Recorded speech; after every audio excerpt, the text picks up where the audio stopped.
Mr. Olympia. You can take it too.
In the city that never sleeps, Jay Cutler is no stranger to the laws of the land.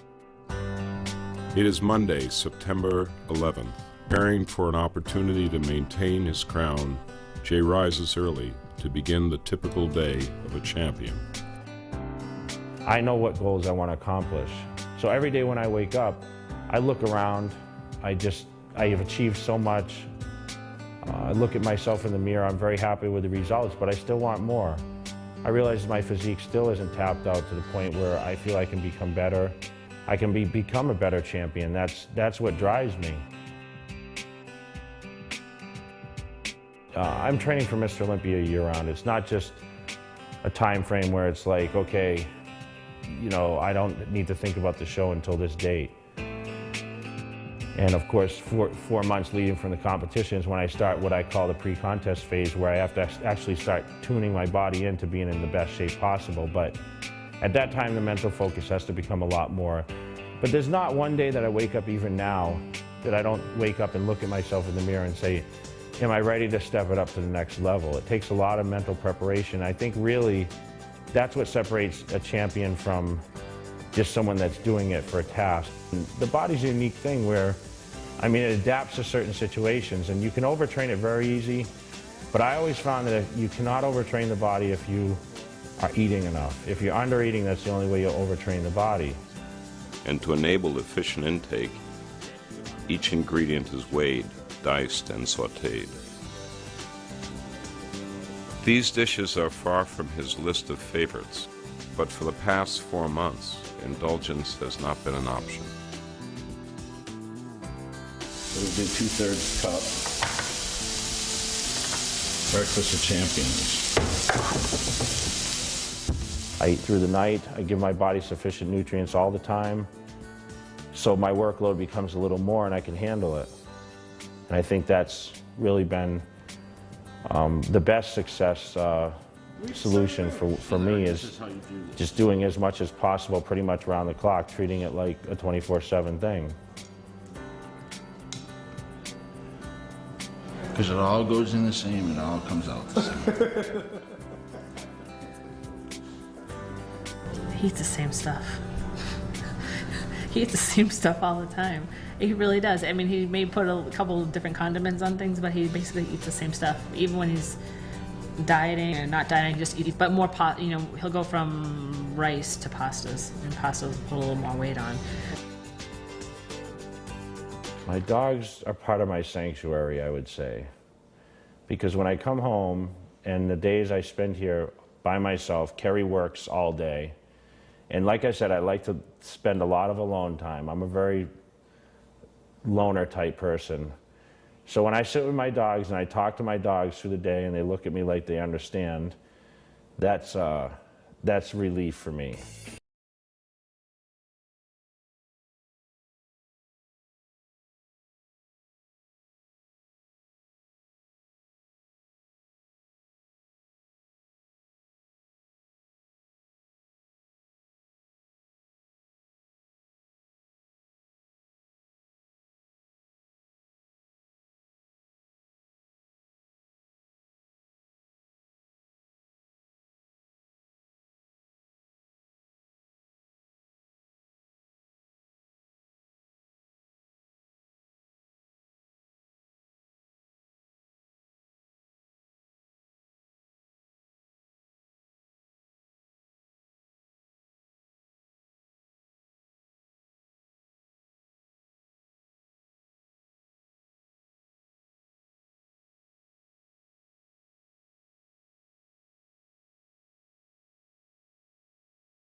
Traveled everywhere with us, and he travels with me on a lot of road trips because he's probably the most calm one.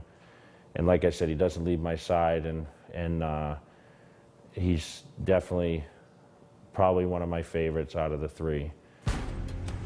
Loved ones at home are merely a few who keep Jay motivated. A day does not pass where he fails to respond to others who support him.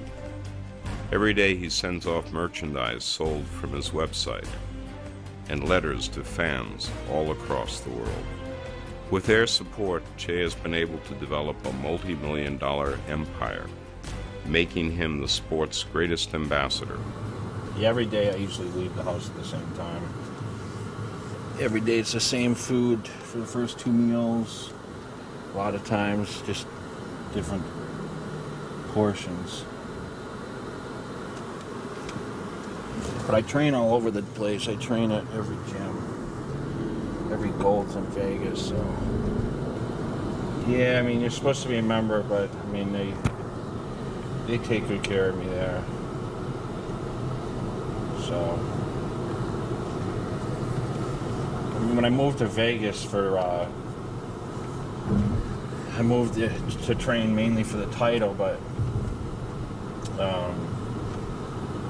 in 2002 I moved to Vegas, but I came here, for the real estate market, but also to train for the title because the gyms seemed to be the best for for training 24 hours a day, and that's, with me, it's a 24-hour day thing, so that's why I think Vegas is the ideal spot for me.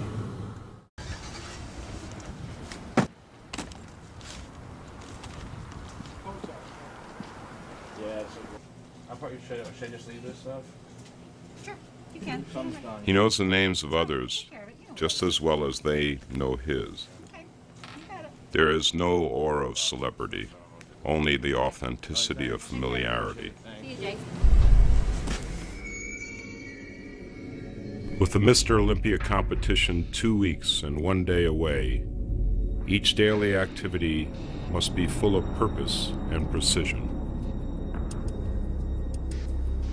The 2008 Mr. Olympia competition has taken priority. And after dethroning the legendary Ronnie Coleman in 2006 and winning the title again in a controversial battle against Victor Martinez the following year, Jay knows he must work harder than ever before in order to preserve his throne.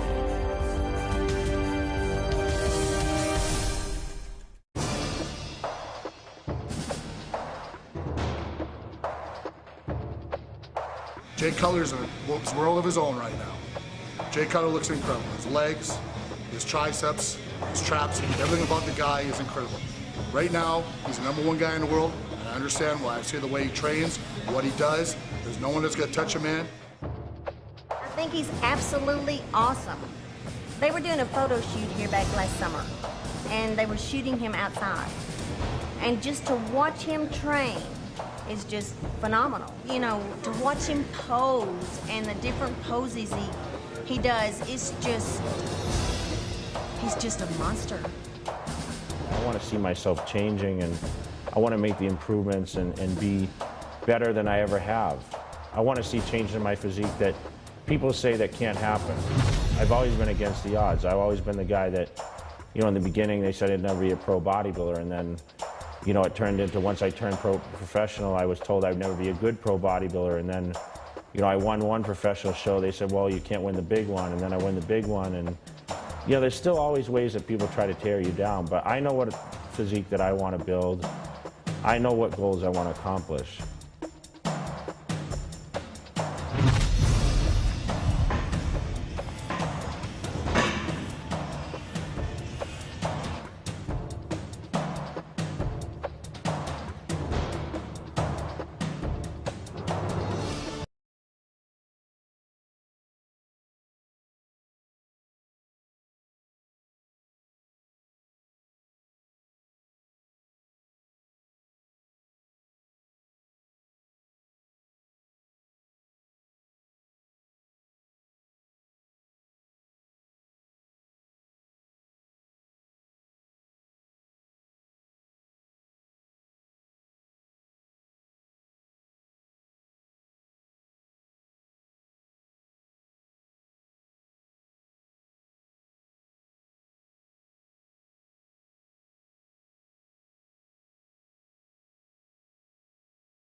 Jay is organized for a bodybuilder. He's the most organized, focused, deliberately purposeful bodybuilder I've ever met. Probably the most organized person I've ever met. And so it's like you see him and his great success now, and you think, well, you know, he has the genetics, you know, he's big, he's meant like that. There are lots of people who maybe have the same genetic capability or even better, but because they don't stay focused and consistent and don't have that drive, they're not able to maintain that level of success over a long period of time. And he's had kind of like an upward trending angle for 13 years, you know. But going to his house, you know, obviously he's got the cars, he's got the beautiful house, everything else, but it's not, he doesn't make you feel like, hey, you know, look, man, look how successful I am and look how successful you're not. You know, he's just like, he's cool about it. But the best thing about going to his house is he has this machine, and I don't know if you guys have seen it or been on it, but it's like a vibrating machine that you do exercises on, and I still haven't recovered from it. I think it shook something loose. I mean, I'm hoping it's going to grow some hair back. It's actually an honor to be working out at the same gym as the Mr. Two-time Olympian. Sit around and try to pick up some extra advice from him anytime I see him in the gym. Oh, he's definitely inspiring, you know. Yeah, definitely. I mean, he's, you know, anytime somebody like that comes in and they're training so hard, it makes you want to step up your game. And being a fitness competitor myself, it's definitely makes me want to step up my game. So.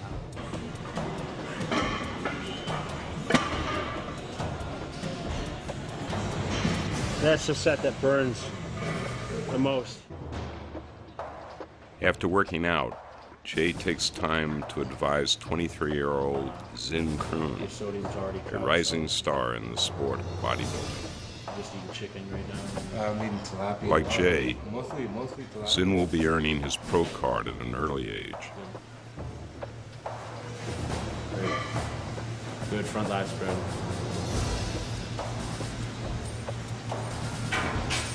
Great.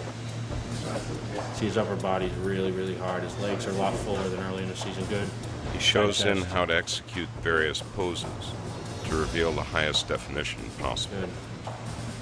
Really hard in the torso, hamstring separation, good. Good. Back double bicep. Excellent. Good. At the end of each workout, Jay concludes his routine with a 15-minute posing session to monitor his progress. Posing is the most artistic aspect of the multifaceted sport of bodybuilding.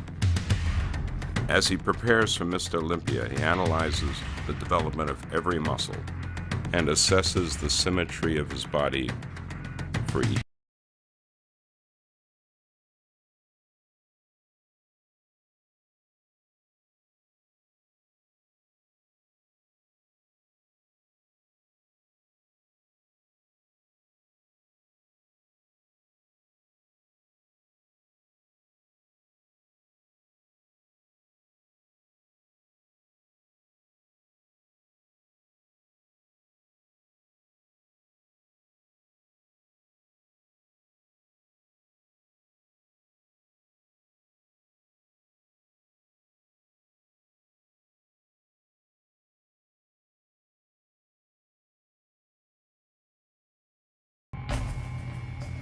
After a complete gym session, Jay experiences muscle fatigue, exhaustion, and even nausea.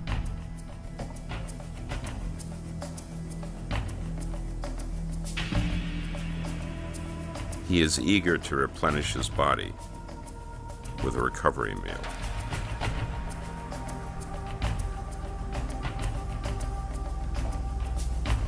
The time that passes between workouts and eating are often quiet, as it can be difficult to even talk until he is physically and mentally in a state of equilibrium.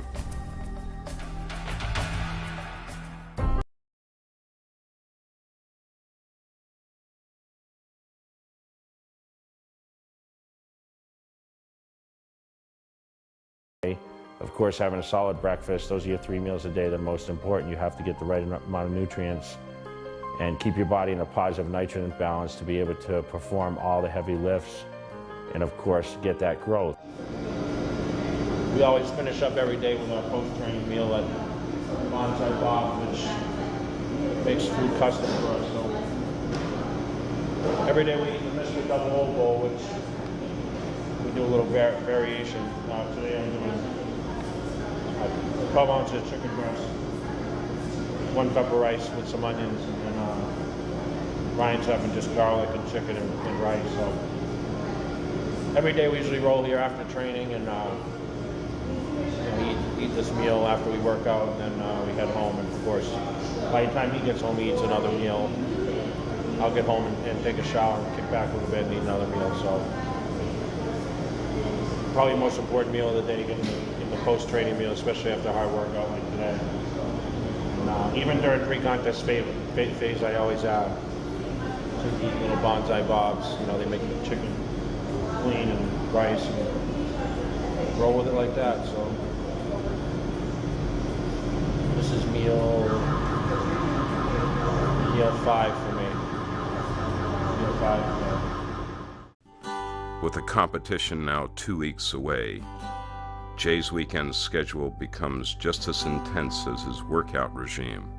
Today, Carrie helps him prepare to leave for a promotional photo shoot in California while he relaxes. I try to stay pretty even and positive and just try to make things as easy for him as I can. I think that's why taking off this week has helped out a lot. This whole week's been kind of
probably 4 or 5 days a week.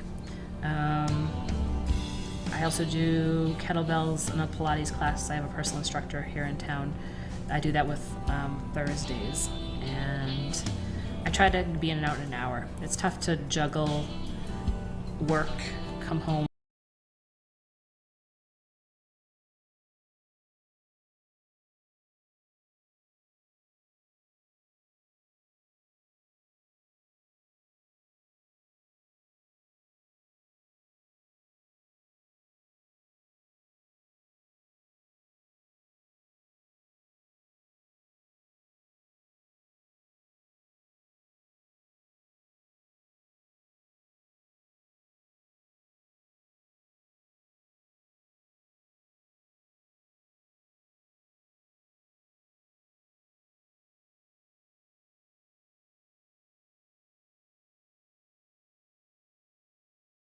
Without Carrie being there by my side. And, you know, besides helping me with all this show stuff, I mean, it goes a long way. The relationship is there, the friendship. You know, Carrie's my best friend. Are you gonna miss me while I'm gone? She's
meets with two of his closest associates, Eric DeLauro and Dave Burlett.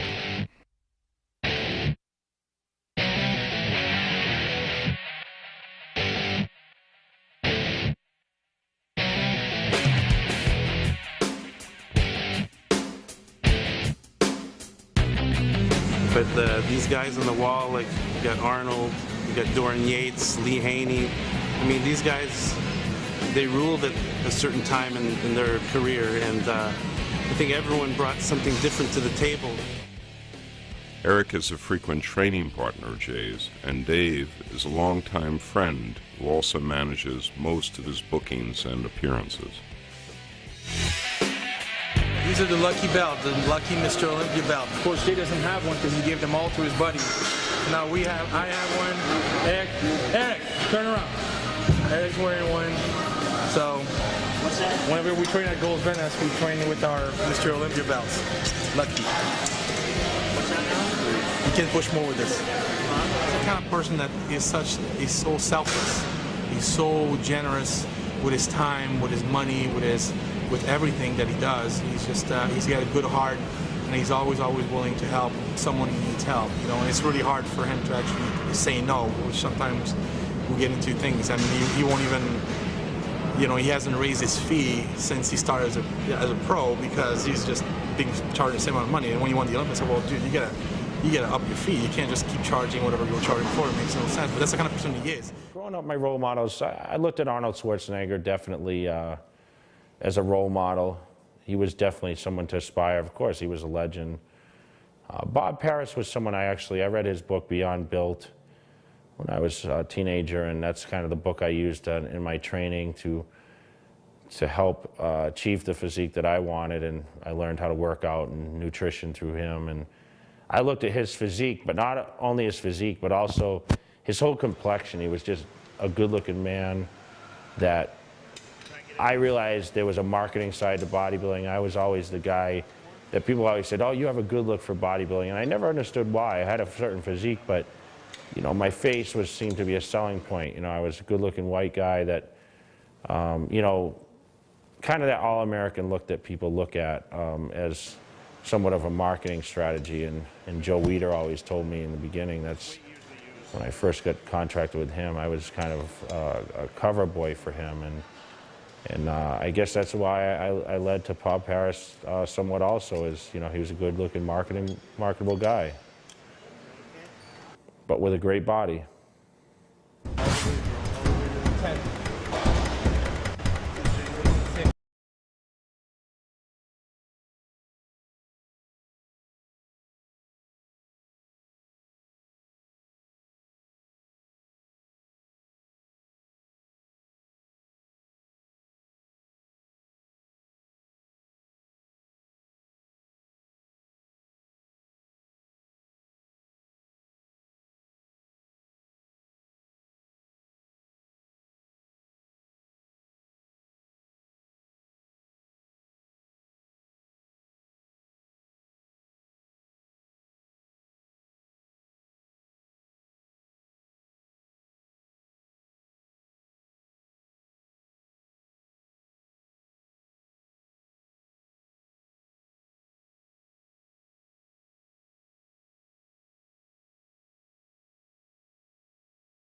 Squeeze it.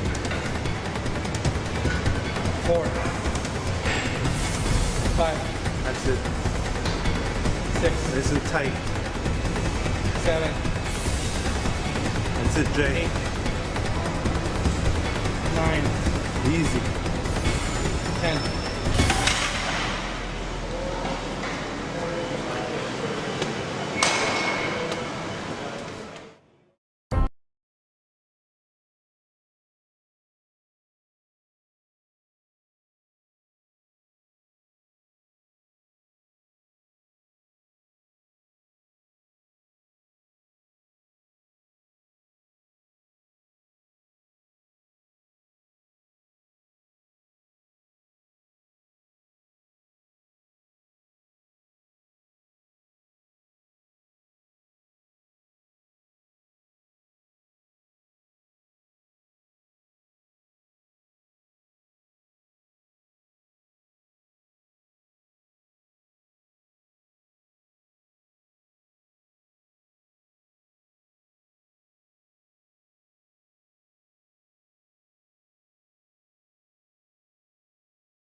They discuss how much he's advanced in just 1 year.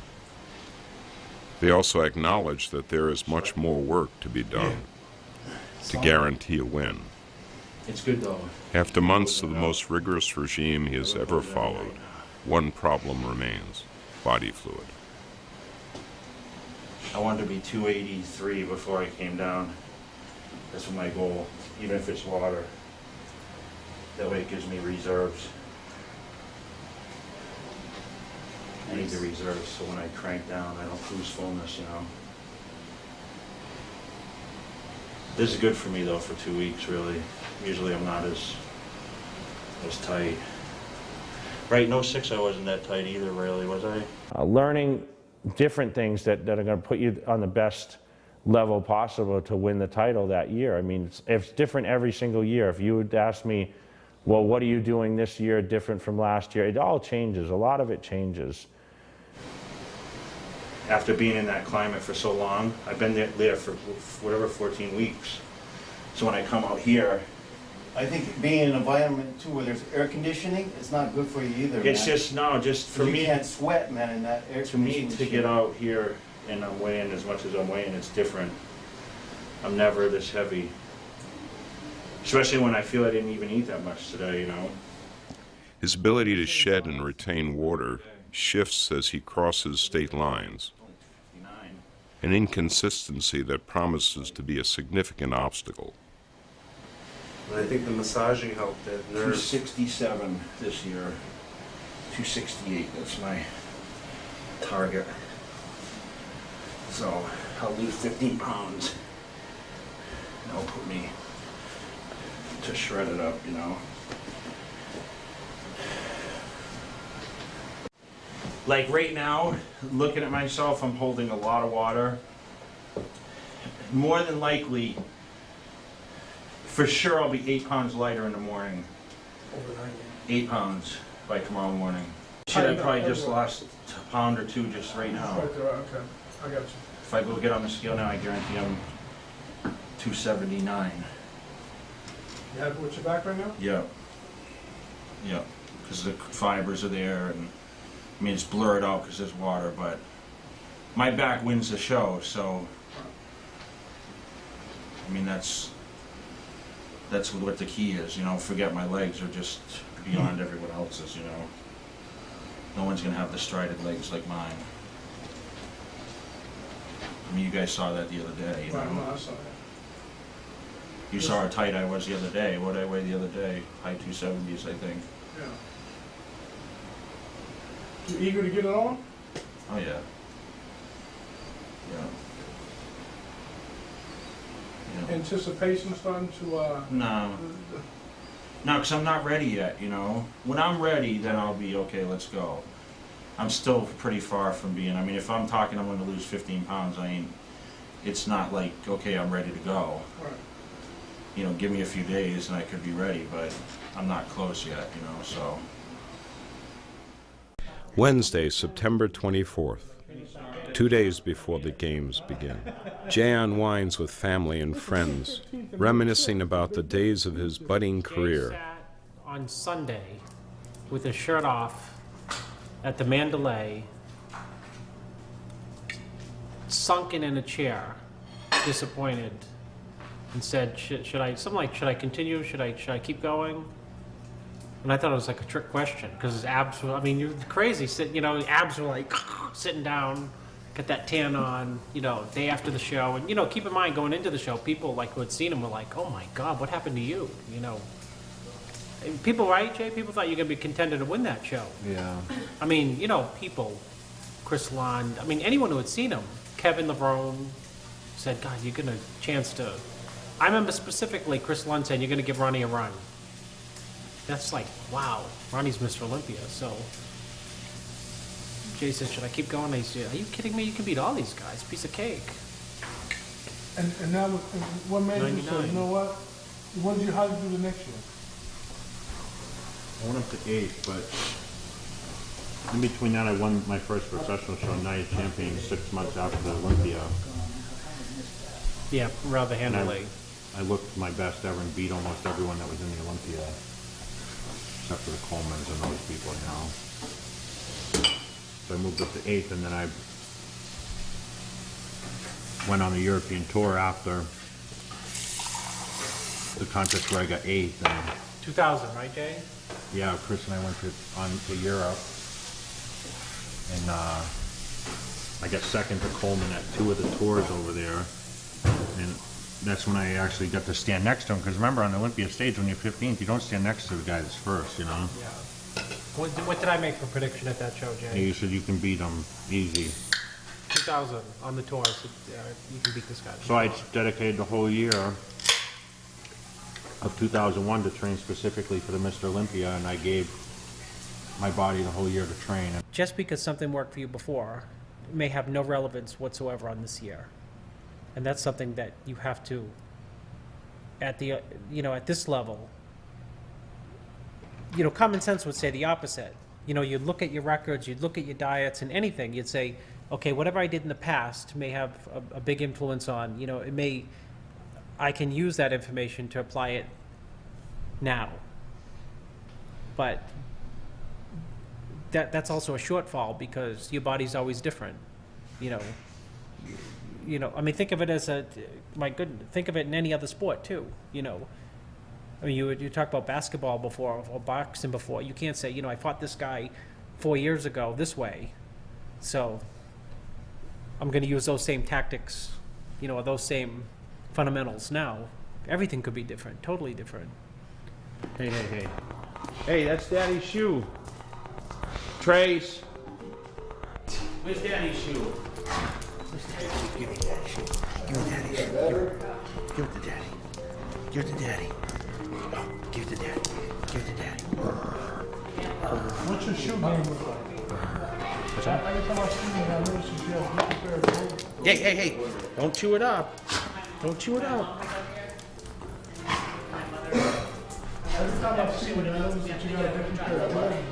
What's your shoe? I have a lot of sneakers, yeah.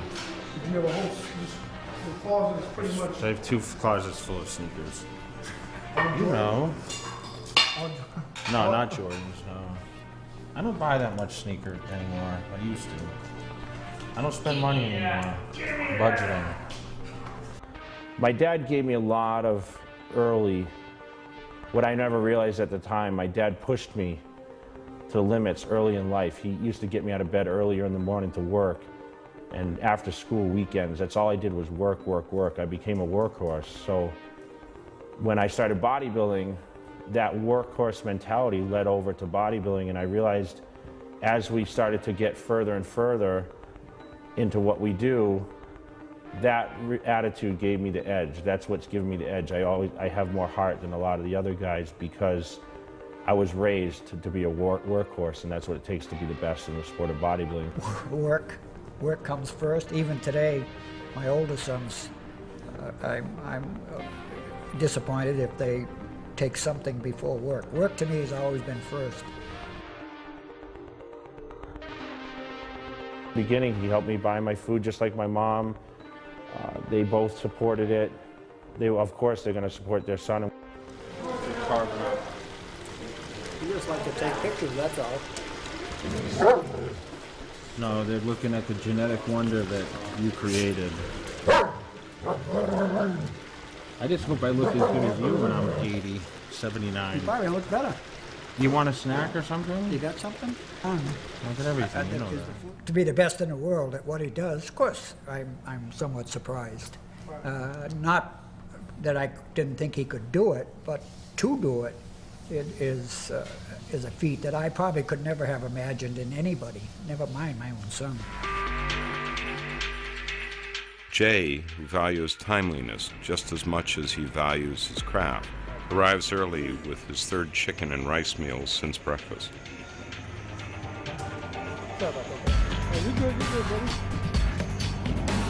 He doesn't believe in rushing and is cool, calm, and collected, ready for the weekend's first event, the press conference.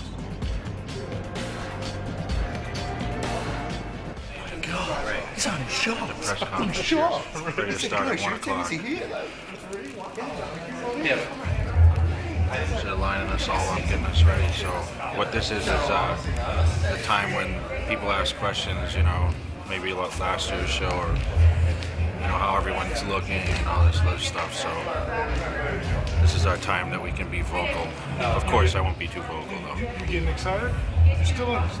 I'm still in cruise control. I'm still in cruise control, so I'm just chilling. Magazine and by Pro Bodybuilding Weekly, the voice of professional bodybuilding. 10 seconds there. Stand by, Dan and Bob. Cue the countdown. T-minus 5, 4, 3, 2,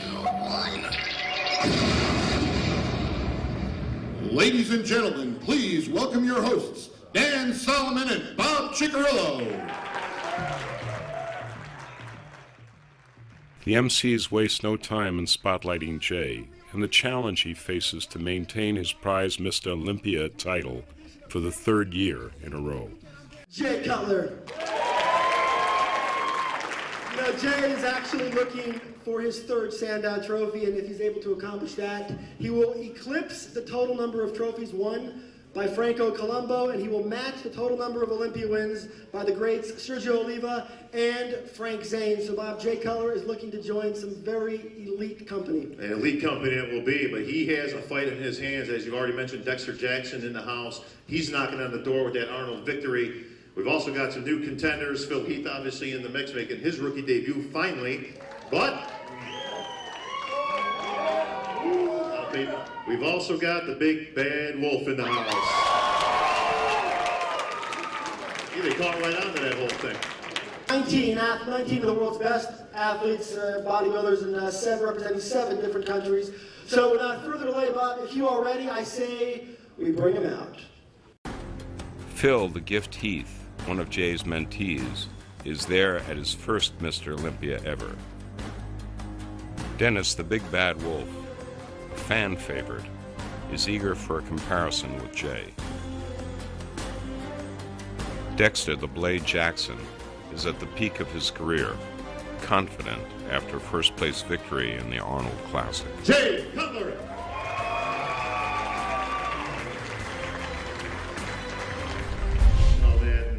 So what's up with that? You were running away from Dennis Wolf? Was he in the show last year?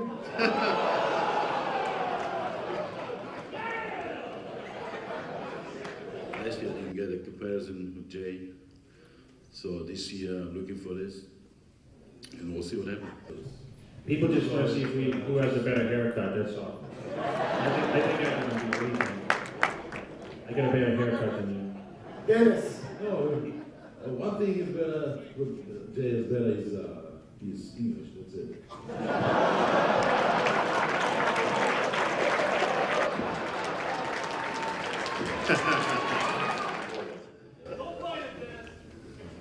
No, it's, you know, we didn't get the comparison last year, of course.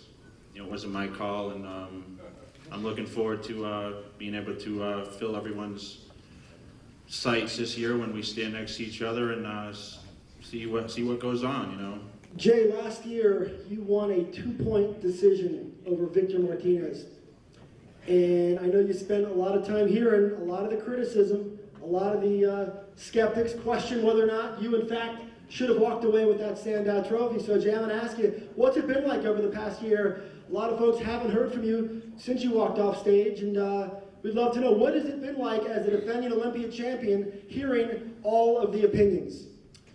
Well, opinions are something I had to deal with. You know, I was told in the beginning I'd never be a great bodybuilder, and you know, I was, you know, bridesmaid to Coleman so many times, and of course, you know, him not being in the show and me defeating him in 2006 was a big step for me. And of course, last year, missing the mark and coming in with dominance was something that I did, and definitely this year, I've taken it more serious. I used a lot of motivation from my friends and family, but also from the fans that still support. And the criticism is going to come no matter what. When you're the champion, you're expected to raise the bar every single time. And we as athletes, it's almost impossible to get better and better and better and beat your all-time best every single time. I mean, all of us have had our ups and downs. Of course, for me last year, you know, I stumbled quite a bit, so I was able to retain the title, and this year I think I'm back to form. I've done everything I needed to do. I think I've improved, and I think I can show that here this weekend. Well, I'm going to switch gears back over to Dexter. You know, and of course Dexter, and it's amazing how diplomatic everyone is when everybody's in each other's company. But Dexter joined us on Pro Bodybuilding Weekly about 10 days ago. It was part 3 of our Olympia preview. And Dexter was kind enough to come on the show and share his thoughts about your ability to make the necessary adjustments to come back and defend and win the title for the 3rd time. And since I don't expect you to repeat those comments now, I'm going to go ahead and ask the folks behind the glass if they can go ahead and roll the clip of Dexter Jackson's quote when he was asked about Jay Cutler's ability to make the necessary adjustments this year. Roll the tape. Bob, it's all about making adjustments. I say the same thing about Jay. Jay don't know how to make the proper adjustments to get back to the condition he was in when he should be running, or when everybody thought he should be running. Jay will look just like he did last year. He's not going to look no better. He's going to look the same as he's been looking, because he don't know how to make the proper adjustments. Now I feel the same way about Melvin. I'm not worried about Melvin, because I know he's not going to know how to make the proper adjustments either. That's why we love talk radio, Bob. You gotta love archive talk radio. Well, so Dexter, I'm going to ask you again. Do you think Jay's going to be able to make the necessary adjustments to defend the title? What do you think, Dex? Why you put me on blast like that? God. It's what we do. First of all, being at the way Jay looked last year, and me winning the Arnold, and me putting together a package that I've never presented before, I feel that if I'm ever going to win Olympia, it will be this year. If Jay comes in looking the way he has, as of late. So, and I feel he doesn't know how to make the proper adjustments. If he doesn't make it this year, then I feel like I beat him. And that was my comment. I said, if I don't win this year, then I never will. That has nothing to do with me saying I'm never doing Olympia. I will be doing Olympia, even win or lose. Thank you. He's obviously concerned with conditioning this year, and let me just take that one step further. We've heard a lot of comparisons to 01. A lot of people think that was the best conditioning. Some pictures have kind of filtered out there. People saying Jay is the best he's been since 01. Are you the best since 01, or even better? I guess I'll figure that out. Come on, Jay. Quit screwing around. I look okay.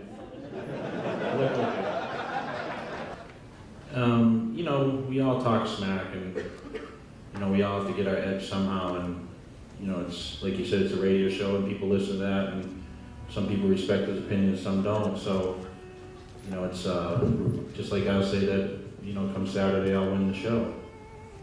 So, I'm sure Dennis now will tell you that he'll win the show, and Phil will tell you he's going to win. So, I mean, it goes back and forth, but it's all good. I mean, it's been a good year for me. I definitely gave a full 4 months of training, which, you know, last year I did not.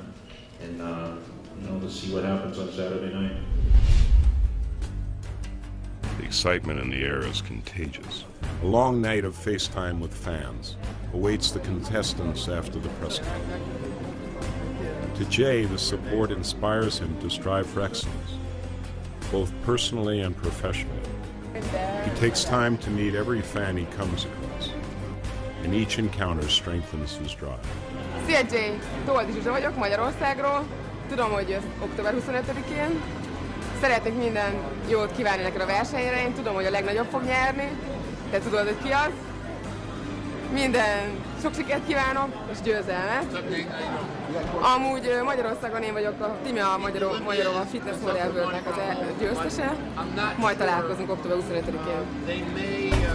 Oh, here's the mural. Check this out. I gotta take a picture of that. Look how huge it is. A mural of the new Mr. Olympia is posted every year to honor the champion. Jay catches his own image in passing.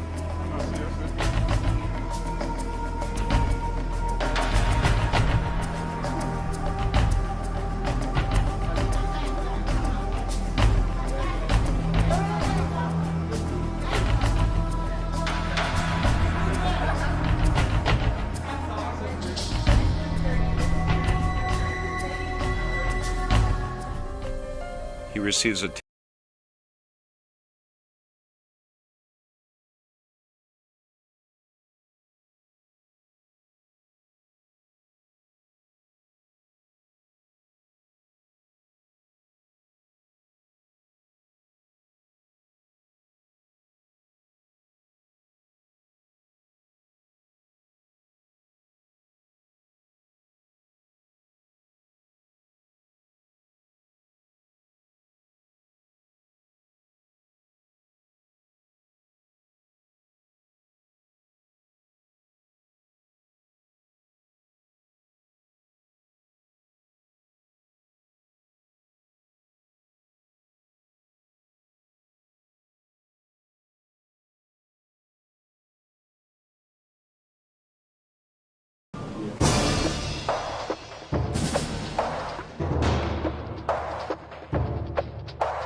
You want me to sign that? Jay is right now this is the Meet the Olympians. So the VIP people are allowed in to, people who bought the big money tickets are allowed in to get autographs, see the Olympians, and then the general public's let in, and then we're here for an awful long time. Signs autographs. Usually the line is very long. Jay doesn't usually leave till the very last person leaves, and that's a long time. Some have driven from afar. Others have flown across oceans. Standing in line for Jay for about 20 minutes. Probably going to take us another half hour to get up there. We're standing in line because he's number one. He's the best. Oh, I'm so thrilled to be here with him. I haven't seen him for a long time. I'm really happy I could be here. And I'd love to see him with his fans. He loves his fans. I've been watching Jay since 2006, and as soon as I saw him, I pretty much just told myself I want to be like that. So started training at probably the best gym in the United States, American Family Fitness in Pontoon Beach, Illinois. And you know, I got an invitation down here to meet Jay Cutler, and in a heartbeat I took it. Hey, my name is Jeff Surratt, here cheering on hometown boy Jay Cutler. Known him for a number of years now, started competing at the New Englands back in 2002. Started guest posing, and I just kept in touch over the years. Great guy, true champion. All the best.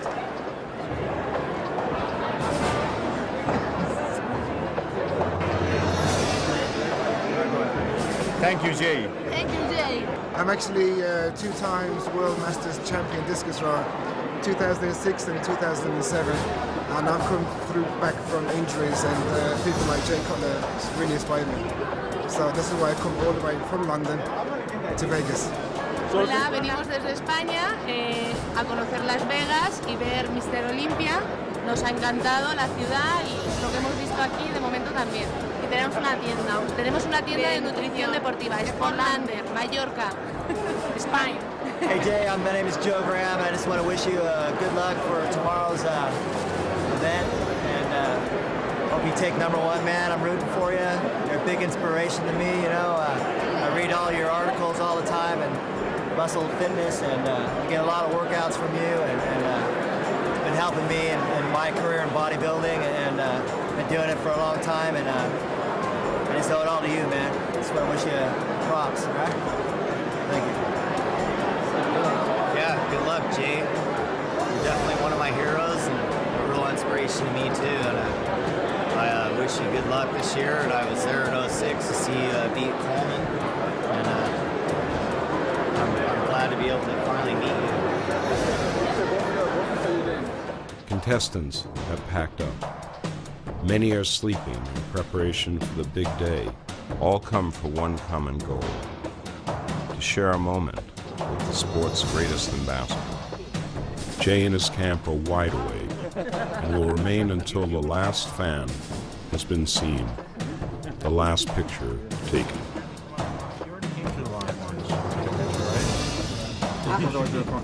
You cut the line.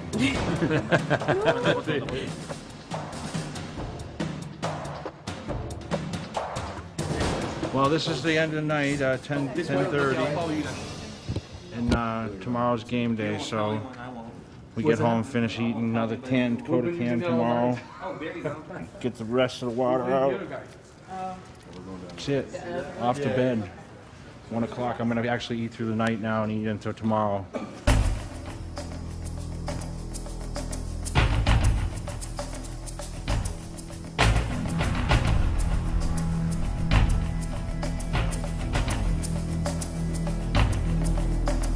How you feeling right now? I feel good. Feel ready. You're about an hour away from performing? 9 o'clock, I think. 9 o'clock? So yeah, countdown begins. 55 minutes. What was your day like today? I relaxed quite a bit, did some tanning, and pretty much just posed and made sure I dialed in all right. Do you feel like what percentage do you feel like you're better than last year? 200. So you're 200% better than? Yeah. Couldn't be prouder of the guy. You know, we've had a really good year. And I've seen his dedication since he started training for the O. And, you know, I know he's stuck to his diet, he's stuck to his routine. And he's been in good spirits. I've not seen the guy in a bad mood since he started training for this show. And he's been all smiles right up to right now, even when he should be as grumpy as anybody could be. He's in a really good mood. And this can only be a good thing. Confidence, right? Ironically, Jay maintains a temporary state of weakness in order to be strong. He is intentionally dehydrated, hungry, and emotionless. Keeping his temperature low by laying on the ground, Jay rests his body, saving all energy for today's prejudging event. I did everything as planned, on cue, and to the best of my ability. That's, you know, what a champion does. And we found that our way is to be our best and train the way you know, that seems to be the best way to win. And I think you know, I did enough. I think I did enough to win. But you know, with me, it's about getting the job done and doing it, you know, at 100% and packing up and heading back. You know, that's why Jay's is where he is. You know, that's why Jay makes the money that he makes, so to speak. Jay doesn't make the money that he makes and get the things that he has because he's just Mr. Olympia and is a great bodybuilder. You know, he does it because he is a role model and because he's dependable and reliable, and you know, he's one of the guys that really gets it, you know, and treats this like a business, and is professional every time you deal with him. So, you know, aside from being a good guy and aside from taking the time to spend the time with his fans and then, you know, have words with everybody, you know, he's a pro in every way, shape, or form. So, but definitely, you know, as a champion, it's like you do sometimes get above what you think, and last year humbled me big, you know. Because anything can happen. It don't matter how you look 2 days before the show or 2 days after. It's all comes down to like right now. And I didn't hit it 100%. And I went from being, you know, America's favorite to, you know, a few people felt I got a gift, you know. So this year I trained with more fire than I ever have in my total career, which I should do every year. But it takes moments like that just to make you recognize. Take something like that and open your eyes. And, you know, you try to do everything as a champion, try to represent all the time, but like I said, this is a major representation of what you do. This is why I am who I am, you know, is this contest. This is the elite, this is the best. Use bad life. Oh, shit.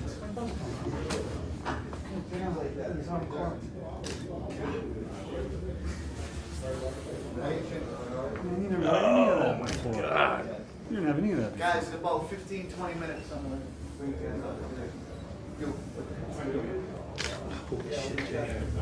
Yeah. By chance, he runs into Victor Martinez and Ronnie Coleman.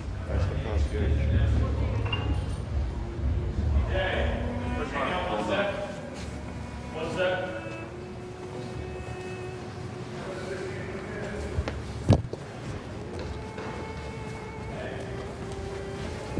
That's the guy that was second last year.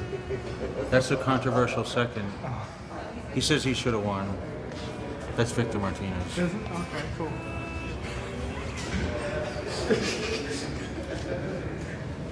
Oh, here comes the enemy. Ronnie Coleman. This is the Ronnie Coleman right here.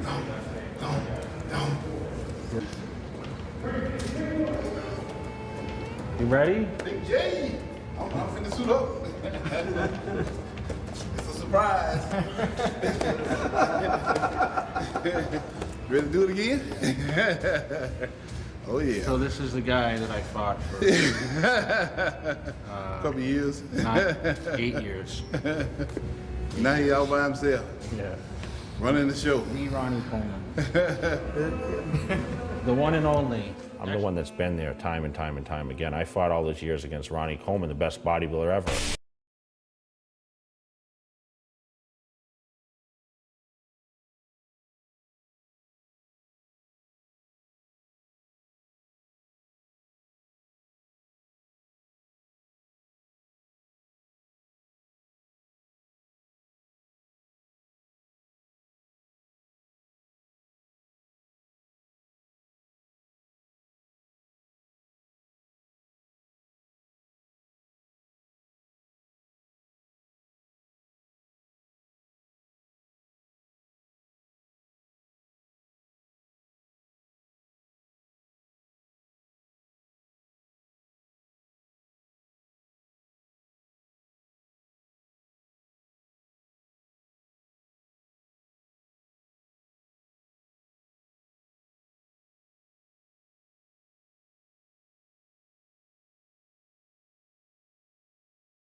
Number 19 from Las Vegas, Nevada, Jay Cutler.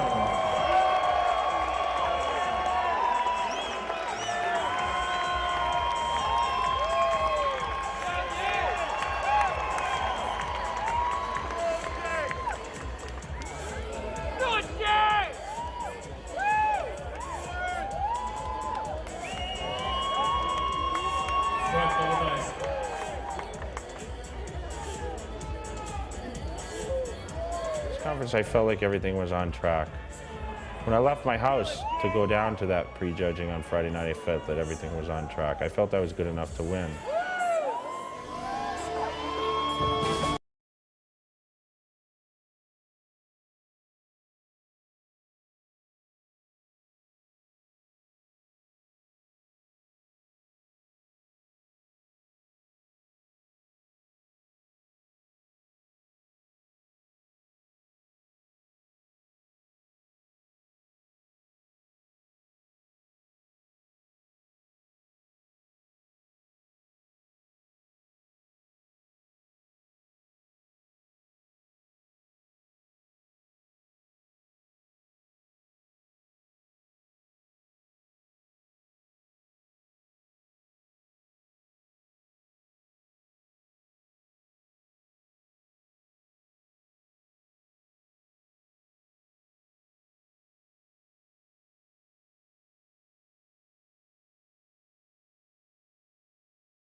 When I knew I wasn't good enough to win is when I started sweating on stage on Friday night, and I knew there was a problem.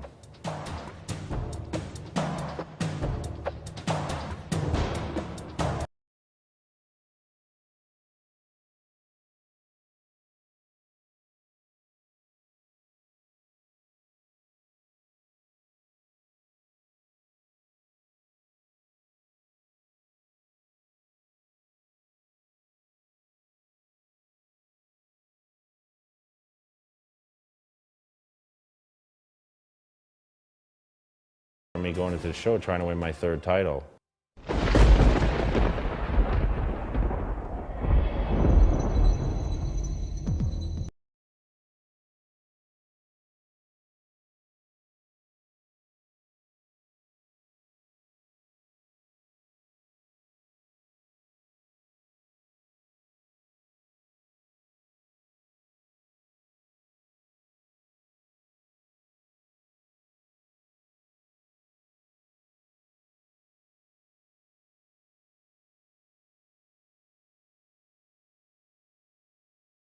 Nerves high, pressure on. The escalating tension has finally reached its climax. And after this performance, the world will find out if Jay's destiny is triumph yet again.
I knew Dexter won.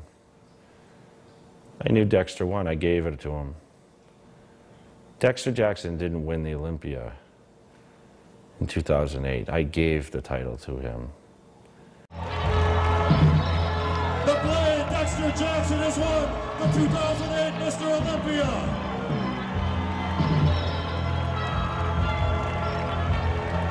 Ladies and gentlemen, how about a big hand for our runner-up, 2-time Mr. Olympia, Jay Cutler. I gave it to him by not being my best. And that was the talk before the show. Everyone said if Jay Cutler's at his best, he will win the Mr. Olympia. But if I wasn't at my best, I would lose.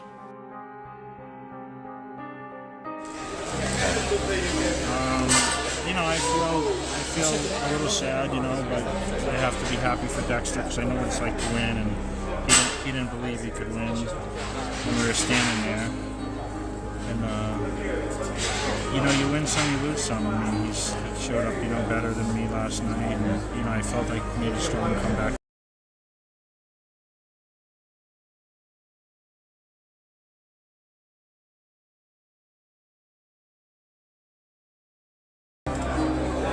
I'm happy that I was able to come back and at least show progression rather than stay the same or go backwards. And I just hit my mark, you know, right tonight and not last night. And Dexter was better. And it makes the Olympia a little more interesting. I mean, you know, we've had those years where it's the same guy winning all the time. It just sucks that I have to be the guy that gets defeated so quickly. But that's what makes me who I am. I've been there before with defeats and controversial defeats. Not that it was controversial. I mean, either way, I think I won tonight, even last night. But obviously, I slid too far behind last night. So happy to see Phil up there, top 3 first show. It's awesome. All the guys look great. It was a great production this year, and still happy to be part of the contest, part of history 2008. And on to the next, you know. Let me ask you this. I know how hard you worked to get here, and what you did over the last, not only the last 12 weeks, but 16, 20. I know you're happy for Dexter, but how disappointing is this for you? It's pretty extremely disappointing because I really wanted to come back and prove that I could hit it, 100%. I didn't do that. It makes me wonder a little bit, if I got this thing down or not. I'm still learning different things, and my body felt decent, but obviously I just didn't land it right. It's the wrong day and the wrong time, so I just kind of go back to the drawing board, when the time's right, which I'm not going to think about right now. And, enjoy a little downtime, get back to some of my normal life, get back to business that I put aside for the last 4 months, and regroup and decide what the next step is for Jay Cutler, Now, I know you said you can't think about it right now. Is there a chance that this will be the last time we see you on stage? You never know when your last show.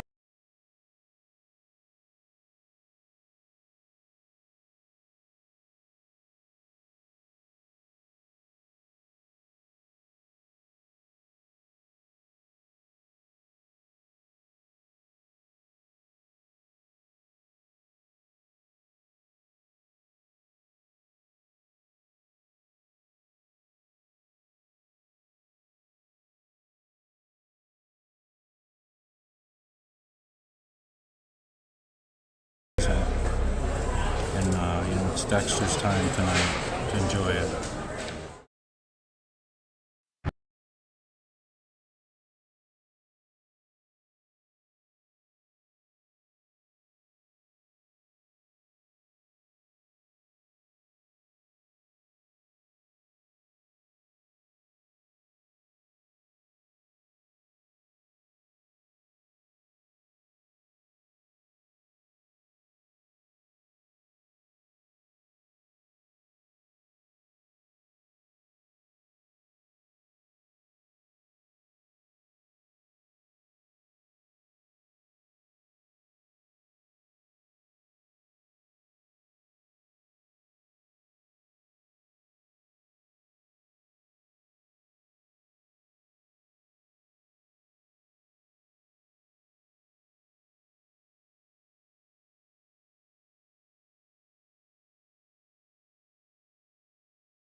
To be where I'm at. People want to be Jay Cutler. People want to be in the position I'm in. People want to be, the sport's greatest ambassador. That's what I feel I am. I feel I give everything I can to this sport, and that's what they'll see once again in 2009.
what the biggest thing is for building muscle, how I got so big so fast, but definitely the nutrition early on definitely helped. I learned to eat, a 5 or 6 or 7 meal a day schedule where I ate every 2 hours and allowed myself proper protein, of course carbohydrates, but in time you learn what adjustments to make, what certain foods to eat. And for me, I've always been a big chicken eater, at least 1 steak meal a day, egg whites, and of course a lot of Muscle Tech supplements on top of that. But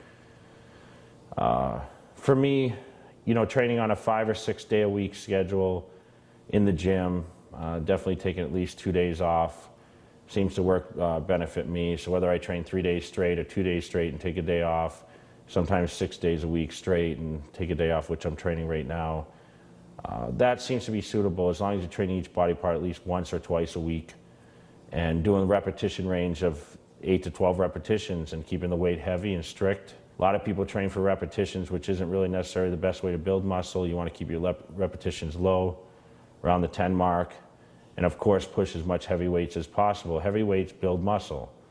It's proven science, and of course what bodybuilders try to do and what the best result seems to be is we go in the gym, we pump the muscle up, we work for that certain pump that allows the muscles to get as full of blood as possible, and you get out of the gym and you feed the muscles. So obviously the meal prior to training, the meal after post-training, meal is the most crucial meals of your day. Of course, having a solid breakfast, those are your 3 meals a day that are most important. You have to get the right amount of nutrients and keep your body in a positive nitrogen balance to be able to perform all the heavy lifts and of course get that growth. And probably massage about 3 days a week to help open up the tissue, allow a lot of stretching. I have people that stretch me, and that allows the muscle to become bigger, more defined, more conditioned, and of course more flowing, so your physique looks more open and more relaxed, so you can get the best cuts, detail, and conditioning on top of balance to win the competition. So there's a lot of factors that actually go into building the body, and many things that come into play when it comes to building a bigger physique. And fortunately for me, it came a little easier. It definitely had something to do with my genetics, and I was always a bigger kid than everyone else. And when I started training, I just grew like a weed. But I did have that proper nutrition in place, and I did train like pretty much an animal all the time. Pretty much my training year-round, I'm training for Mr. Olympia year-round. It's not just a time frame where it's like, okay, I don't need to think about the show until this date. Pretty much my training is focused on a year-round type of conditioning. There's different phases I actually go through, and of course 4 months leading from the competitions when I start what I call the pre-contest phase, where I have to actually start tuning my body into being in the best shape possible. But at that time the mental focus has to become a lot more. But there's not one day that I wake up even now that I don't wake up and look at myself in the mirror and say, am I ready to step it up to the next level? It takes a lot of mental preparation. I think really that's what separates a champion from just someone that's doing it for a task. I mean, a champion wants to succeed more and more and thinks about it 24 hours a day and does the extra things that it takes to be that champion. And for me, the mental focus definitely starts 16 weeks prior to competition, 4 months out. I start really gearing up and thinking, okay, I'm going to do this again here in a few months. And it takes a lot of commitment to sit in and eat those meals on a certain time schedule, do the training once, twice, 3, 4 times a day some days, not only incorporating heavy training in, but also cardiovascular conditioning, practicing the posing, learning different things that are going to put you on the best level possible to win the title that year. I mean, it's different every single year. If you would ask me, well, what are you doing this year different from last year? It all changes. A lot of it changes. I do many, many things other than just train for the competition that help me focus, help my mind, not just focus on just weight training and dieting. I've incorporated Pilates before, kettlebell training, these deep tissue massage with different type of massage therapists, tons of different therapy, active release. I mean, there's so many different ways that I just work into my schedule as much possible without affecting my training and my mental focus, but to give me an edge. That's really what I look for all the time. Bodybuilding has become very scientific, where it's not just about lifting weights and dieting for a competition.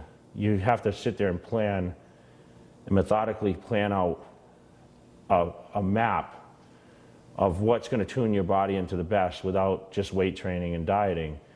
You know, you have to get the muscles to react properly. You have to get the physique to balance out as much as possible and create that illusion that you didn't have the year prior. And you can't just do that with food and training on the same schedule. It all switches up. You train more days, you train less days. You know, you do more volume training, you do less volume training, you do higher reps, lower reps. The food varies week to week, day to day. There's just so many different things that mentally you have to be prepared to say, okay, I had a plan to do this, but we're going to change it, we're going to do that. And you have to realize that you listen to your body and not listen to your mind sometimes. And that really takes a lot of mental preparation to be able to handle those ups and downs. The most effective techniques is doing, of course, the stuff that allows the least amount of stress. Stress seems to be the biggest factor in training for competition. You can't have a lot on your plate and focus 100%. So you have to have everything spaced out perfectly. So sometimes, you know, weight training once a day, allowing your body to only have to do one cardio session a day, that seems to be the best alternative. That way you can throw in all that extra massage and the extra posing, and if you want to do the Pilates or the kettlebells, that kind of stuff. You just can't run ragged all day long. So basically, you have to give a lot of time for rest, recuperation, and time to eat your meals, and not be in the gym beating yourself up more than you really need to. And your body gets into a zone. After about 4 weeks of training for competition, your body gets into a certain zone. It starts to read what's going on. And the body's a unique thing where, I mean, it adapts to certain situations, and you can overtrain it very easy. But I always found that you cannot overtrain the body if you are eating enough. If you're under-eating, that's the only way you'll overtrain the body. So I eat pretty much around the clock, where my eating habits, you know, in the past have been, okay, I have 6 meals a day. I cut the meals at a certain time, and that's it. But nowadays, it pretty much goes around the clock, where I eat 24/7. I eat through the night. I give my body sufficient nutrients all the time. So my workload becomes a little more and I can handle it. And I think that's really been the best success solution for me, is just doing as much as possible pretty much around the clock, treating it like a 24/7 thing. I train certain times with iPod. Pretty much when I'm with partners, it works a little easier when there's no music involved. And honestly, in the gym, they play music, but I don't even hear what's going on most of the time. I'm so focused in the sets. I'm buried, my mind's buried in the weights. I'm not really paying too much attention to anything else. I might do cardiovascular training to music, because it's pretty repetitive.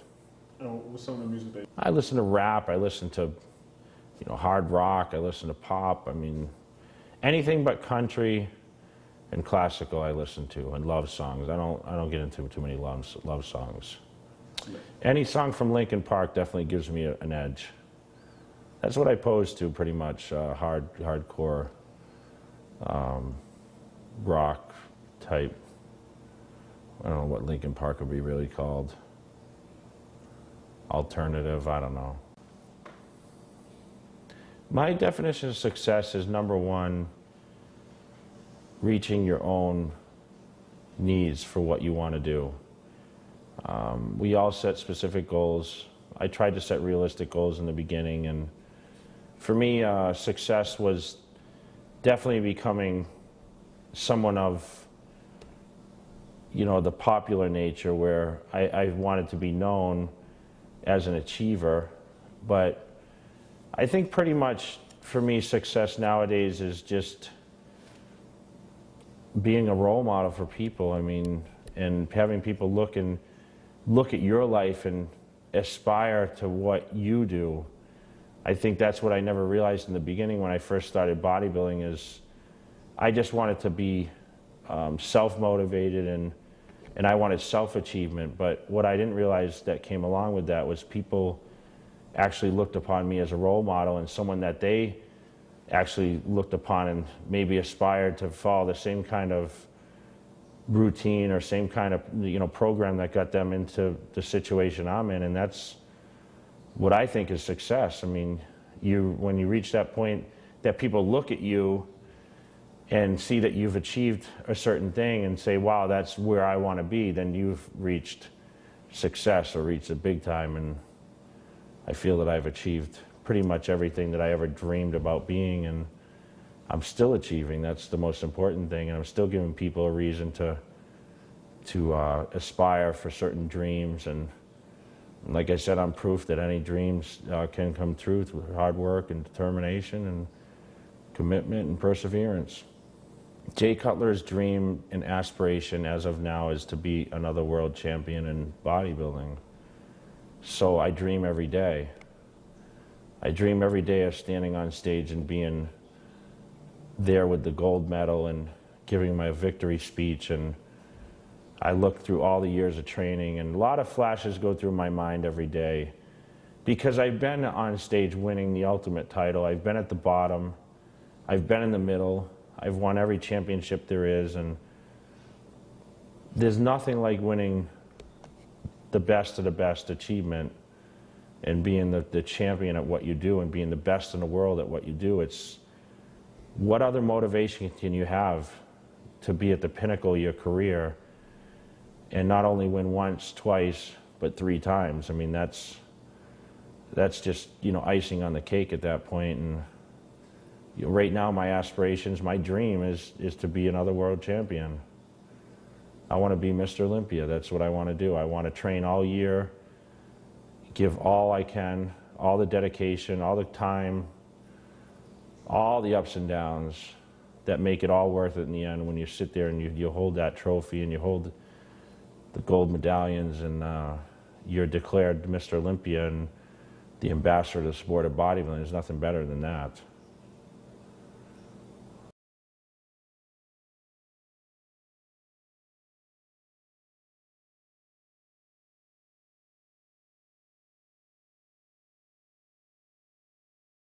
No? How you feeling right now? I feel good. Feel ready. You're about an hour away from performing? 9 o'clock, I think. 9 o'clock? So countdown begins. 55 minutes. What was your day like today? I relaxed quite a bit, did some tanning, and pretty much just posed and made sure I dialed in all right. Do you feel like what percentage do you feel like you're better than last year? 200. So you're 200% better than? Yeah. What, I guess you've been doing this all, you're a veteran, obviously. Is there any nerves? What do you think, what's going on through your mind, and what are you thinking about? Just trying to make sure I eat enough to stay ready to compete. So even an hour before, 55 minutes, less than an hour to go, and you're still eating? Pretty much. Your body's gonna stay running all the time, and I'll stay on this cold floor, keep my body cool, and then keep my body relaxed. Right. You don't want to tighten up anything, nothing tense. So. No.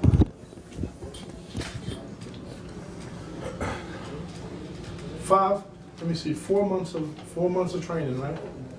And this is what it boils down to. What goes through your mind when I ask you that? When you look back and it's 11 o'clock at night and you're hungry, you want to eat a pizza, and it's worth it, huh? Is it worth it for you? Yeah, it's worth it. When you win, it is. Well, of course, I'm here to win. Being the champ, What's it like for you when you hit the stage? Do you have some people that turn into different people. I've heard Jay-Z say he turns into Hov when he steps on stage. Everyone has that alter ego. I mean, who would be your alter ego? It's hard to really say. I mean, I get up there with a lot of confidence and try to bring some charisma and try to bring some action in a sport that just, it begs for more fan appeal. So I like to have fun up there. If you look good, you got to display it right, and you gotta take advantage of the opportunity and just try to show and have a good time and make all the competitors, you know, be more competitive and, you know, show some camaraderie also with the other athletes. Would you say you have an alter ego when you get up there? No, I mean, you know, I definitely show more excitement than I show, you know, laying here on the floor. But, you know, with me, it's about getting the job done and doing it, you know, at 100% and packing up and heading back. What kicks in, man? What gets you going? Is it the music, the fans? The fan, the cheers, the adrenaline when they announce my number to, you know, come out on stage from Las Vegas, Nevada. Jay Cutler, you know. It's awesome. Hometown crowd. Everyone knows the deal, you know. Everyone knows I'm coming back strong and I come with a focus, so I feel good about it. Are you quiet as it's kept? Are you ready to shut some people up inside? Of course, I know you don't say a lot outside. I'm here to shut everybody up. Yeah.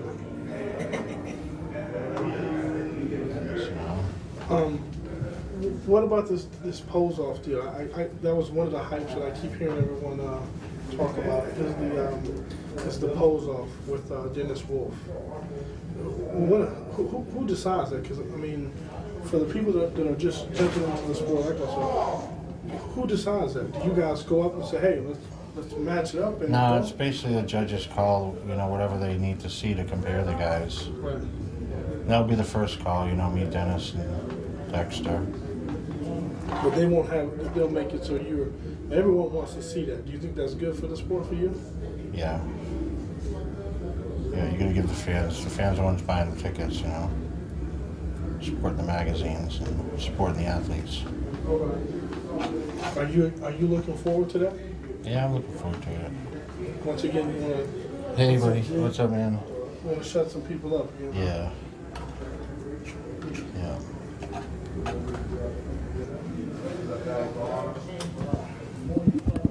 If you had to change anything for the last 4 months, would you change anything? No.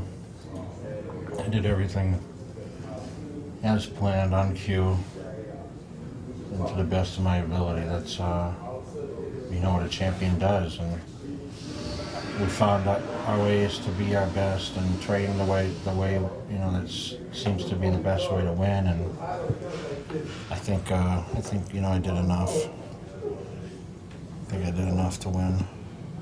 I know we talked earlier, you and I, on the personal, when you said that, you know, winning number one, it was awesome. Number two was a little harder because the drive, you know, it's always tougher that second one. This is going to be the third one. Do you feel like you got that? Did you refocus, and do you feel like you got that winning edge back? Yeah, I feel I'm regrouped, refocused, and you know, refreshed. I'm excited. When I first started training, I think the thing that motivated me the most was I wanted to self-achieve something. I wanted to be the best at something. I mean, we all have dreams when they were kids, and you know, some kids dream about being professional football or basketball players, and you know, others want to be doctors and lawyers. And you know, for me, I wanted to be a bodybuilder. I wanted to be the top guy in the sport that I thought was going to be my future. And you know, I picked up a magazine at 12 years old. I saw a picture of Chris Dickerson, who was Mr. Olympia at the time, and I said, that's what I want to be.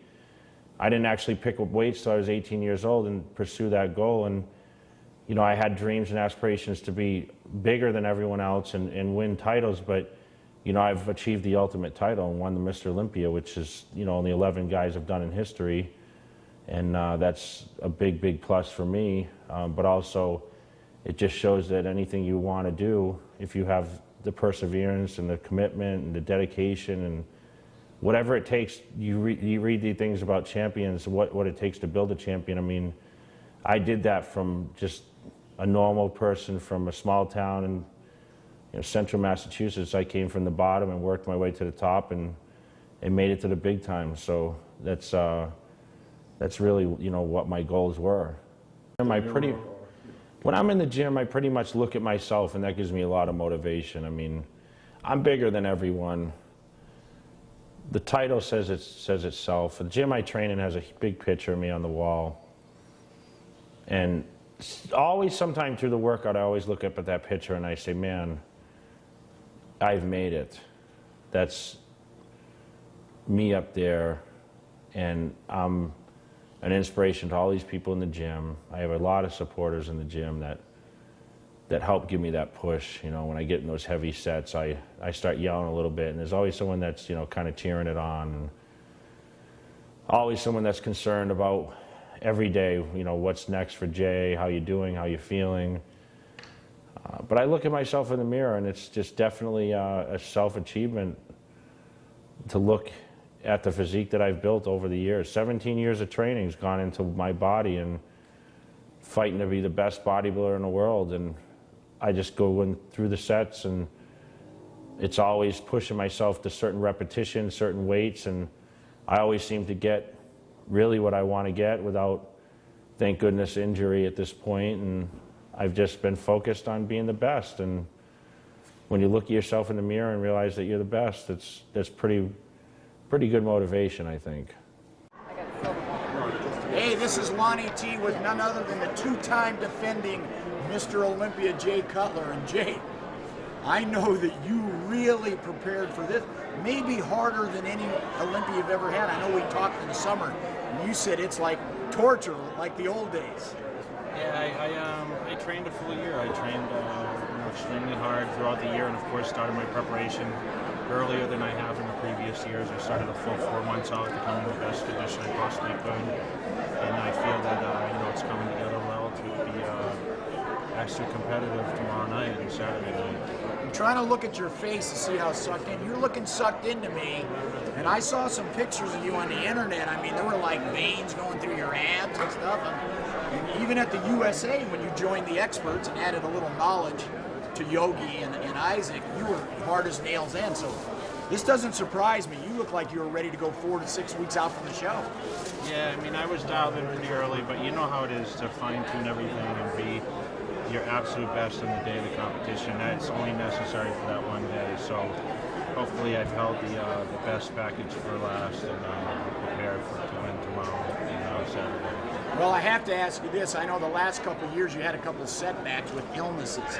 How did your pre-contest training go this time? Any setbacks? Everything went perfect. No setbacks, and we're a few hours away from showtime, so hopefully it keeps going the way it is. Now, how does a two-time champion feel at this stage? You still have the butterflies, or did you never have the butterflies during those great battles with Ronnie Coleman going back to 2000, 2001?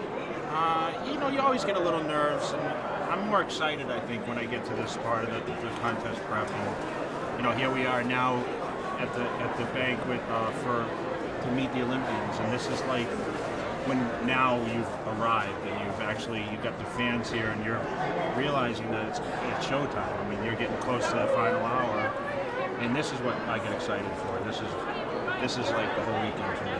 Well, as Dexter Jackson pointed out at the press conference, I'm an expert in knowing athletes' weights, and I'm looking at you right now. I'm going to put you at about 268 pounds come game day. We'll see. I'm a little lighter, so we'll see. I was going to say 265, but I thought you were going to bump it up. Everybody adds some poundage. I was going to say, okay, I'm going back. 265. I'll be probably a shy under. Wow. I can tell you have that quiet, calm confidence. You like what you've been seeing in the mirror. You've been eating a lot of fish? Yeah, I've been on a fish diet. It's tough. But it's almost Miller time once again, so we'll see what happens. Any predictions? You never like to give predictions. I do. Well, if I'm at my best, I'll win. I bought it last year. It's the big and the bad news, of course, is I found a venue for the Junior Cal. And you will be back on June 20th, my featured guest poser again. Well, I'm excited to be there, man. It's always the best fans in California and at your shows, and you've been a good friend and supporter of myself, so I'll be there come June 20th. I'll be Here he is, Lonnie T's pick right now, the night before the prejudging.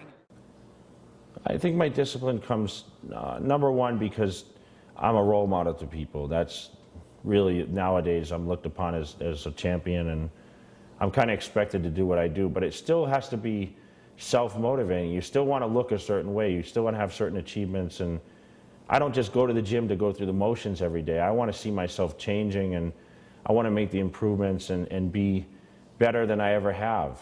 I want to see change in my physique that people say that can't happen.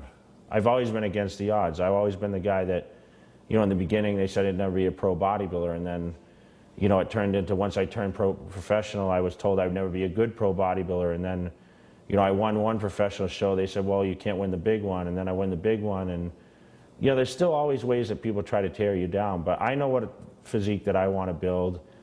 I know what goals I want to accomplish. So every day when I wake up, I look around, I have achieved so much. I look at myself in the mirror, I'm very happy with the results, but I still want more. I realize my physique still isn't tapped out to the point where I feel I can become better.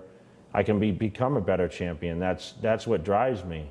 And to have all the fans from around the world, I travel every weekend doing guest appearances. I see all my fans around the world. I get 100 emails every day from these fans, and that's what really, how can I not get out of bed and train at the fullest? I mean, this is what I want to do. There's not much else to my day but eat, sleep, and train. That's what I'm paid to do. That's what all these sponsors are paying me to do.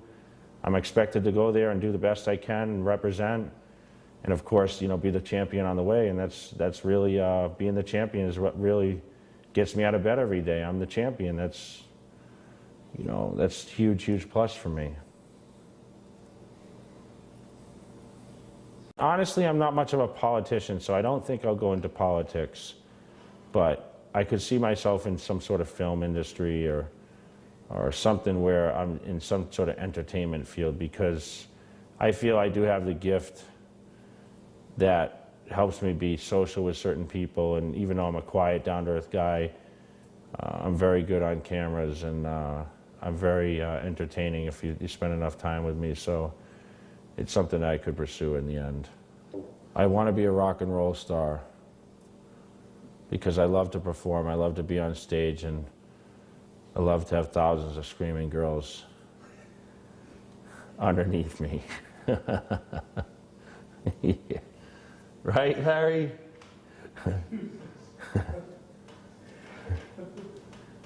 I want to come back as a rock star.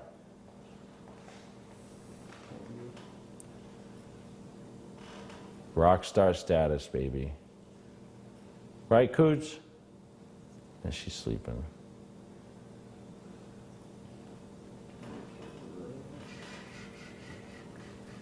In-N-Out burger time, Larry? Yeah. You can't eat that. I can't eat a protein burger? Yeah. Protein burger. Can I eat that though? Yeah, but you can still eat a junk meal once a week too, you know, like Sunday. You know what I'm saying? If I were Yeah, protein style, yeah. And I'm definitely a little more relaxed. The training obviously takes, the training's definitely different because I'm traveling a lot, I'm doing a lot of personal appearances, a lot of appearances for sponsors. So the training, it doesn't get as intense as it does pre-contest, but the training's still there, but you can't train pretty much like a train all year round. You can't just go, because eventually your body falls apart and it burns out. So whereas off season, it becomes a little more laid back, the atmosphere is a little more relaxed, and you go in the gym, you get the job done, you eat a little looser on a diet, sometimes you have the more high-fattening foods, you don't watch your calories as much, you don't just have to sit there and drink water with every meal.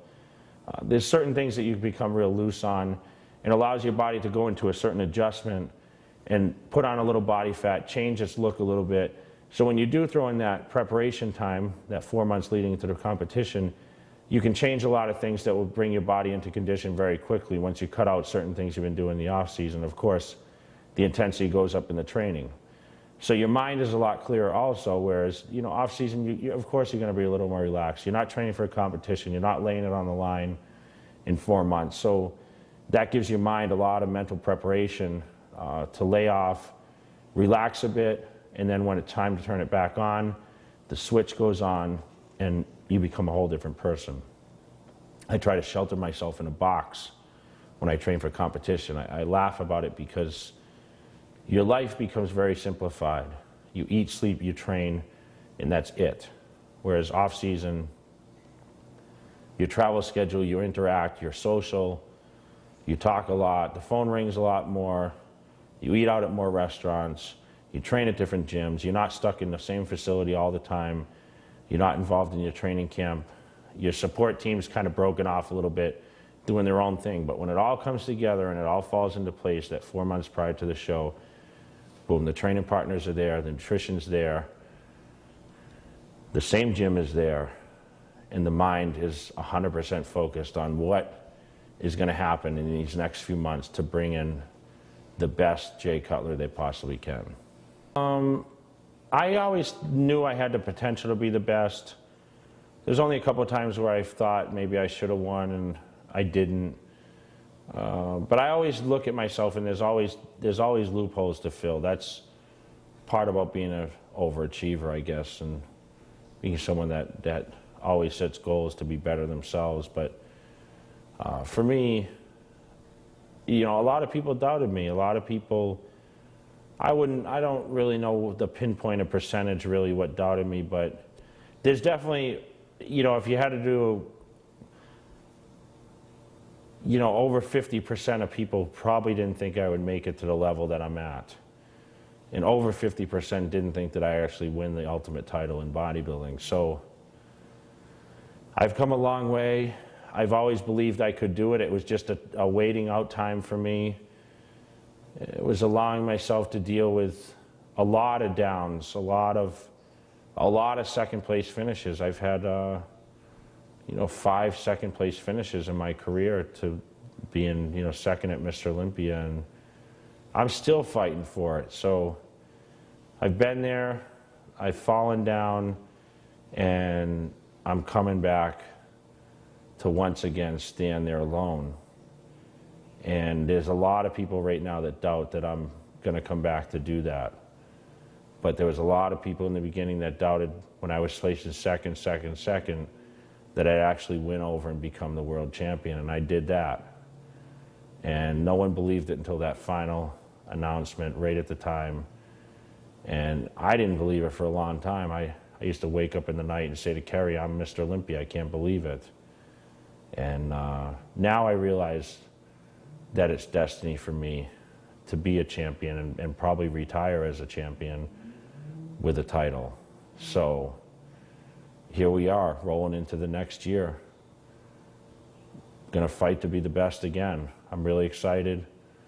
A lot of things I have on the plate that are gonna change. My training's already changed. Nutrition's changed. And I'm probably a whole different person coming into 2009 season than I've ever been. My mental focus is definitely better. I realize what I'm gonna do to be better. I know what I need to do to be better. And once we hit the new year, it's gonna be a whole nother game plan. My definition of success is, number one, reaching your own needs for what you want to do. We all set specific goals. I tried to set realistic goals in the beginning, and for me, success was definitely becoming someone of, you know, the popular nature, where I wanted to be known as an achiever. But I think pretty much for me, success nowadays is just being a role model for people. I mean, and having people look at your life and aspire to what you do. I think that's what I never realized in the beginning when I first started bodybuilding, is I just wanted to be self-motivated and I wanted self-achievement. But what I didn't realize that came along with that was people actually looked upon me as a role model and someone that they actually looked upon and maybe aspired to follow the same kind of routine or same kind of, you know, program that got them into the situation I'm in. And that's what I think is success. I mean, when you reach that point that people look at you and see that you've achieved a certain thing and say, wow, that's where I want to be, then you've reached success or reach the big time, and I feel that I've achieved pretty much everything that I ever dreamed about being, and I'm still achieving. That's the most important thing, and I'm still giving people a reason to aspire for certain dreams, and like I said, I'm proof that any dreams can come true through hard work and determination and commitment and perseverance. Jay Cutler's dream and aspiration as of now is to be another world champion in bodybuilding. So I dream every day. I dream every day of standing on stage and being there with the gold medal and giving my victory speech. And I look through all the years of training, and a lot of flashes go through my mind every day, because I've been on stage winning the ultimate title. I've been at the bottom. I've been in the middle. I've won every championship there is, and there's nothing like winning the best of the best achievement and being the champion at what you do and being the best in the world at what you do. It's what other motivation can you have to be at the pinnacle of your career and not only win once, twice, but 3 times? I mean, that's just, you know, icing on the cake at that point. And you know, right now, my aspirations, my dream is to be another world champion. I want to be Mr. Olympia. That's what I want to do. I want to train all year, give all I can, all the dedication, all the time, all the ups and downs that make it all worth it in the end when you sit there and you hold that trophy and you hold the gold medallions and you're declared Mr. Olympia and the ambassador of the sport of bodybuilding. There's nothing better than that.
Seven kids with just me there, it became pretty hairy sometimes.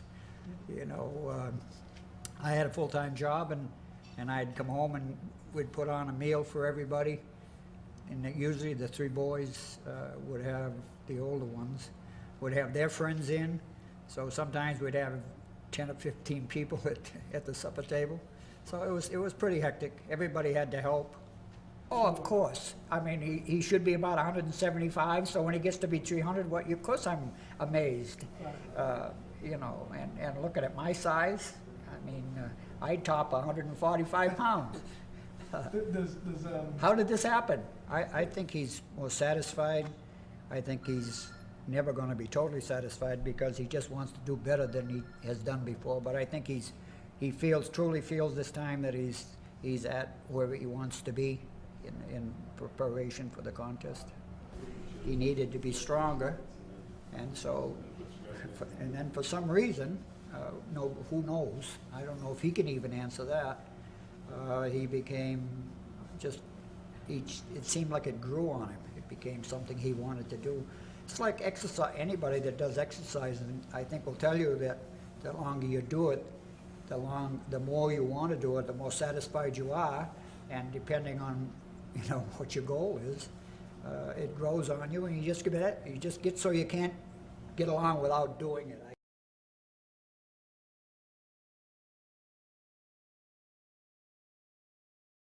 I think it's a lifestyle I've chosen, but I've also tended to always be in shape, so I think I've kind of set my own standards. So I think sometimes when Jay diets, I diet also.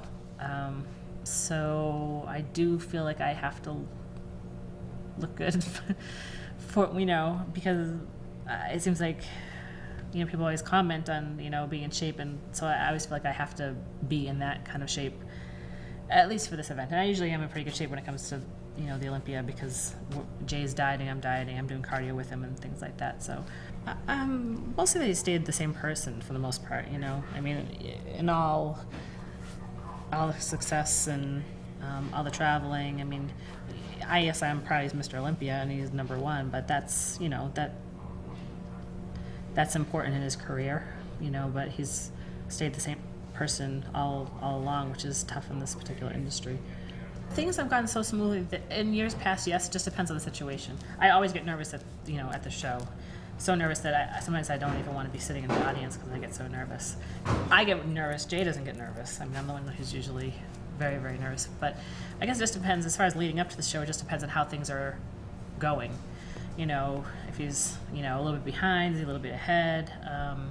This year has gone as planned, so it's been a little bit less stressful. I'm not as stressed leading up to the show. I'm home, which has helped out tremendously. I mean, that's taken a lot of stress off myself personally, because when things aren't going well and I'm at work and he's calling me and telling me things aren't going well, I have a job of trying to take care of everyone at work and then try to take care of him. It causes too much stress for me. We've been doing this since we were 18. I mean, things have changed a lot since that time, but the routine is pretty much the same. I think I work better under stress, and I think I am able to carry a big load. I don't know. I think women are multitaskers anyway, so I think we're able to do a lot at the same time. So I like feeling like I'm important, and I think that helps me feel like I've played a role, because it's really an individual sport. I mean, granted, you need to have people behind you to make up that team, but it's really, when he gets up there, it's his body. It's not like a team scoring a basket and a goal. There's a lot of components there. I guess in a way it is, but it makes me feel like I'm part of it. And I have kind of a control freak, so I have a hard time letting other people do stuff, so I like to be the one doing everything.